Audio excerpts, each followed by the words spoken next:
लहू में भीगे तमाम मौसम गवाही देंगे कि तुम खड़े थे। दोस्तों, राजनीति में भीड़ हमेशा कहानी नहीं बताती, लेकिन भीड़ हमेशा एक संकेत जरूर देती है। और इस वक्त जो तस्वीरें सामने आई हैं, उनमें सवाल सिर्फ इतना नहीं है कि राहुल गांधी को देखने के लिए इतनी भीड़ क्यों जमा हुई। सवाल यह भी है कि क्या कांग्रेस पार्टी आखिरकार संगठन की तरफ लौट रही है या फिर राजनीति को भी कैमरे और क्लिप्स के भरोसे चलाने की कोशिश कर रही है। आपने वीडियो देखे होंगे, राहुल गांधी छत्तीसगढ़ के अभनपुर पहुंचे। यहां कांग्रेस पार्टी का लंबा शिविर चल रहा था। कहा गया कि करीब 10 दिन तक यह शिविर चला। जिला अध्यक्ष, शहर अध्यक्ष, संगठन के लोग, वरिष्ठ नेता सब इसमें शामिल हुए। जानकारी यह भी सामने आई कि इस पूरे कार्यक्रम को काफी सीमित तरीके से रखा गया। बाहर बहुत ज्यादा शोर नहीं होने दिया गया। मतलब यह नहीं कि कोई रहस्य चल रहा था, बल्कि शायद कोशिश ये थी कि कार्यक्रम दिखावे से ज्यादा संगठन पर केंद्रित रहे। राहुल गांधी यहां करीब 40 मिनट तक संगठन के लोगों से बात करते हैं। पूरा कार्यक्रम कई घंटों तक चलता है। नेताओं से मुलाकात होती है, जिला स्तर के नेतृत्व पर चर्चा होती है, प्रदेश की राजनीति किस दिशा में जानी चाहिए उस पर बातचीत होती है।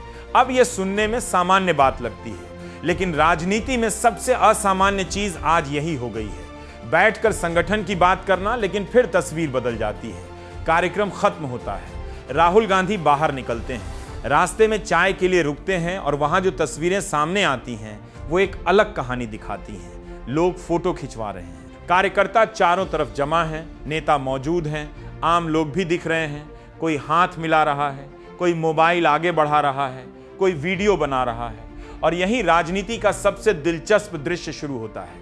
एक तरफ चाय का कप है, दूसरी तरफ कैमरा है, तीसरी तरफ कार्यकर्ताओं का उत्साह है। लेकिन क्या सिर्फ उत्साह काफी है? आप जरा उन तस्वीरों को ध्यान से देखिए। वहां सिर्फ राहुल गांधी नहीं थे, वहां छत्तीसगढ़ कांग्रेस का पूरा बड़ा चेहरा मौजूद था। भूपेश बघेल मौजूद थे, टीएस सिंहदेव मौजूद थे, चरणदास महंत मौजूद थे। बाहर से भी कई नेता पहुंचे। मतलब संदेश साफ था, यह सिर्फ राहुल गांधी का दौरा नहीं था, यह संगठन को एक साथ दिखाने की कोशिश भी थी। लेकिन इसी बीच खबर आती है कि भीड़ इतनी बढ़ गई कि कई वरिष्ठ नेताओं को भी अंदर आने में दिक्कत हुई। धक्का मुक्की की स्थिति तक बन गई। ऐसी तस्वीरें भी सामने आई जहां व्यवस्था संभालना मुश्किल पड़ गया। अब यहां सवाल उठता है, क्या कांग्रेस पार्टी के पास भीड़ है लेकिन संरचना नहीं? क्योंकि राजनीति में भीड़ और संगठन दो अलग चीजें होती हैं। भीड़ आती है, नारा लगाती है, फोटो खिंचवाती है और चली जाती है। संगठन अगले दिन सुबह भी काम करता है। और कांग्रेस के सामने असली सवाल यही है, क्या ये 10 दिन सिर्फ कार्यक्रम थे या इन 10 दिनों से अगले 10 महीने की रणनीति निकलने वाली है? क्योंकि अगर राजनीति सिर्फ इस बात तक रह जाए कि राहुल गांधी आए, चाय पी, फोटो हुई, वीडियो बनी और पीछे मोटिवेशनल म्यूजिक लगा दिया गया, तो विपक्ष की राजनीति वहां से आगे नहीं बढ़ती। विपक्ष की राजनीति वहां से शुरू होती है जहां कैमरा बंद हो जाता है। और यही सबसे बड़ा सवाल इस पूरे शिविर से निकलकर सामने आ रहा है। और यहीं से कहानी थोड़ी गंभीर हो जाती है, क्योंकि तस्वीरों में जो दिखता है, राजनीति हमेशा उतनी नहीं होती। कई बार राजनीति वहां शुरू होती है जहां तस्वीरें खत्म हो जाती हैं। राहुल गांधी के इस दौरे का एक और वीडियो सामने आया, कांग्रेस के अपने सोशल मीडिया हैंडल से साझा किया गया। उसमें दिख रहा है कि कार्यकर्ताओं का ऐसा हुजूम उमड़ा कि सुरक्षा घेरे को बीच में आना पड़ा। राहुल गांधी लोगों से मिल रहे हैं, हाथ मिला रहे हैं, आगे बढ़ रहे हैं और अचानक भीड़ इतनी सघन हो जाती है कि उनके आसपास मौजूद सुरक्षा कर्मियों को उन्हें थोड़ा नीचे झुकाकर आगे निकालना पड़ता है। अब इसे दो तरीके से देखा जा सकता है। एक, कांग्रेस कहेगी कि देखिए कार्यकर्ताओं का उत्साह है, लोग जुड़ना चाहते हैं। दूसरा, कोई कहेगा कि अगर संगठन इतना अनुशासित नहीं कि अपने सबसे बड़े चेहरे को व्यवस्थित तरीके से संभाल सके, तो चुनाव के समय बूथ कैसे संभालेगा? राजनीति में दोनों बातें साथ साथ चलती हैं। राहुल गांधी अब सिर्फ सांसद नहीं है, विपक्ष के नेता हैं, राष्ट्रीय स्तर का चेहरा है। उनके पास स्वाभाविक रूप से उच्च स्तर की सुरक्षा रहती है। इसलिए जब ऐसी भीड़ बनती है तो उसका राजनीतिक अर्थ जितना होता है, प्रशासनिक अर्थ भी उतना ही होता है। लेकिन इस पूरी घटना का दूसरा हिस्सा ज्यादा महत्वपूर्ण है। बताया गया कि करीब 70 नेताओं का एक प्रतिनिधिमंडल राहुल गांधी से मिला। उसमें सांसद थे, विधायक थे, पूर्व विधायक थे, पदाधिकारी थे, जिला स्तर के लोग थे। चर्चा हुई कि प्रदेश की राजनीति किस दिशा में जाएगी, जिला अध्यक्षों को किस तरह तैयार किया जाए, स्थानीय नेतृत्व को कैसे मजबूत किया जाए।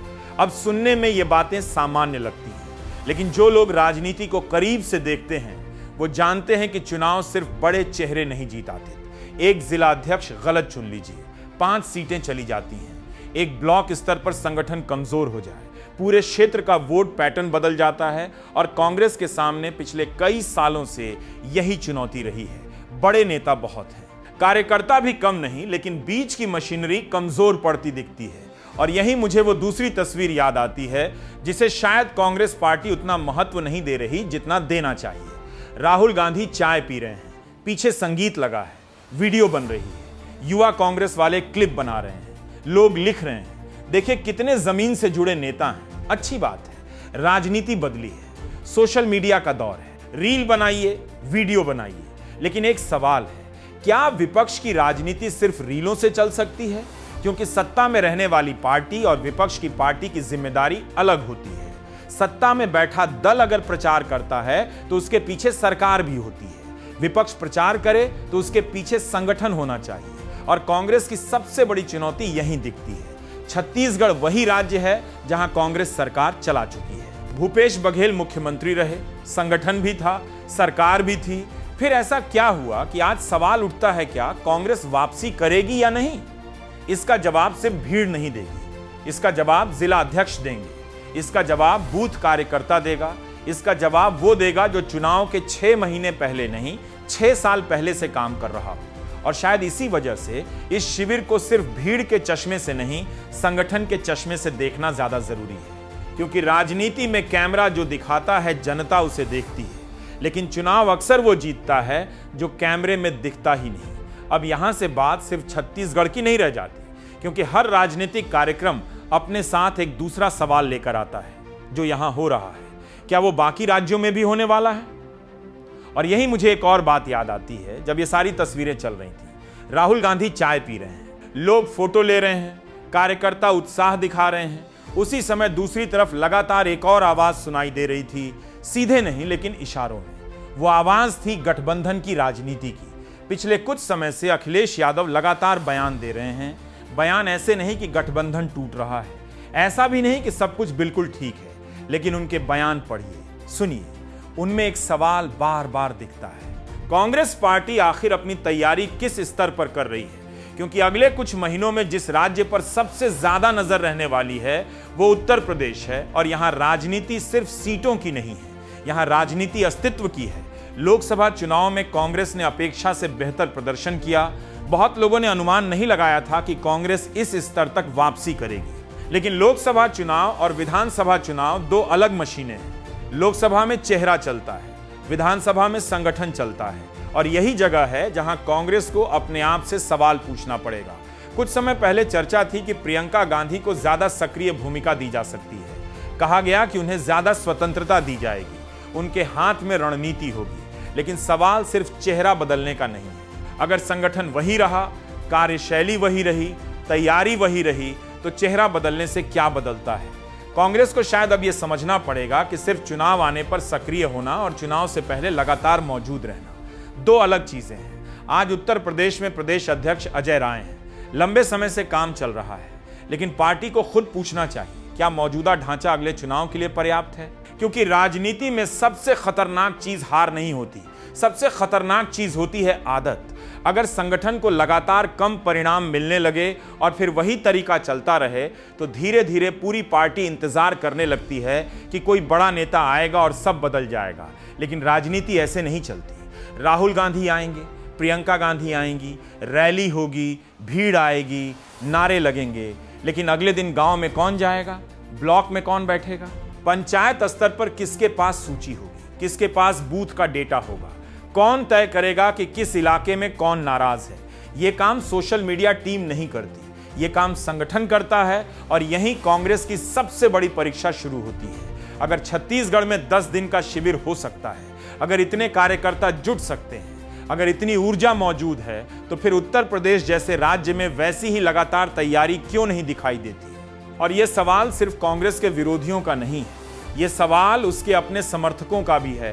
क्योंकि कांग्रेस के समर्थक आज भी मौजूद हैं, नेता आज भी मौजूद हैं, कार्यकर्ता आज भी मौजूद हैं। लेकिन सवाल वही है, क्या कोई उन्हें जोड़ने वाला है? या फिर सब अगले बड़े कार्यक्रम का इंतजार करते रहेंगे? और अब सबसे बड़ा सवाल, कांग्रेस पार्टी आखिर अपने आप को किस भूमिका में देख रही है? यह सवाल इसलिए जरूरी है क्योंकि अब राजनीति सिर्फ चुनाव लड़ने की राजनीति नहीं रह गई। अब राजनीति लगातार मौजूद रहने की राजनीति बन चुकी है। पहले पार्टियां चुनाव के 6 महीने पहले सक्रिय होती थी, अब 6 महीने देर मानी जाती है। और मुझे लगता है कि यही वो जगह है जहां विपक्ष की बहुत सारी पार्टियां अभी भी पुराने तरीके से सोच रही हैं। वो मान रही हैं कि चुनाव आएगा, माहौल बनेगा, नेता उतरेंगे, रैलियां होंगी, भीड़ आएगी और मुकाबला हो जाएगा।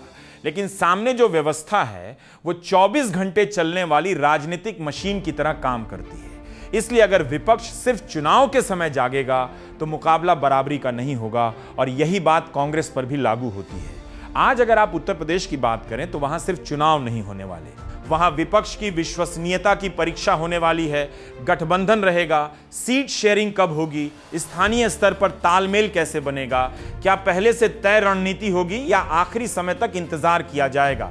क्योंकि भारतीय राजनीति में लोगों ने ऐसे चुनाव भी देखे हैं जहां सहयोगी दल आखिरी समय तक तय नहीं कर पाए कि कौन कहां से लड़ रहा है, और उसका नुकसान सबको हुआ। तो अगर कांग्रेस और उसके सहयोगी गंभीर हैं तो बातचीत अभी से होनी चाहिए। अगर शिकायतें हैं तो उन्हें सार्वजनिक संकेतों से ज्यादा बैठकर हल किया जाना चाहिए। अगर संगठन कमजोर है तो उसे मजबूत करने का काम चुनाव से पहले नहीं, अभी से होना चाहिए। और एक बात यहां बहुत दिलचस्प है, अक्सर कहा जाता है कि कांग्रेस खत्म हो गई, लेकिन क्या सच में? जाइए किसी गांव में, किसी छोटे कस्बे में, किसी पुराने कार्यकर्ता से मिलिए। आपको आज भी कोई ऐसा व्यक्ति मिल जाएगा जिसके पास पार्टी का झंडा होगा, पुरानी यादें होंगी, किसी पुराने चुनाव की कहानी होगी, किसी पुराने नेता के साथ तस्वीर होगी। समस्या ये नहीं कि लोग नहीं हैं, समस्या ये है कि क्या उन लोगों तक पार्टी पहुंच रही है, क्या उनको फिर से जोड़ा जा रहा है, क्या उनको भूमिका दी जा रही है, या वो सिर्फ चुनाव आने का इंतजार कर रहे हैं। और इसी वजह से छत्तीसगढ़ का ये शिविर सिर्फ छत्तीसगढ़ की खबर नहीं है, ये एक टेस्ट केस है। अगर यहाँ संगठन मजबूत होता है, अगर इससे मॉडल बनता है, अगर दूसरे राज्यों में भी इसी तरह काम होता है तो उसका असर दिखेगा।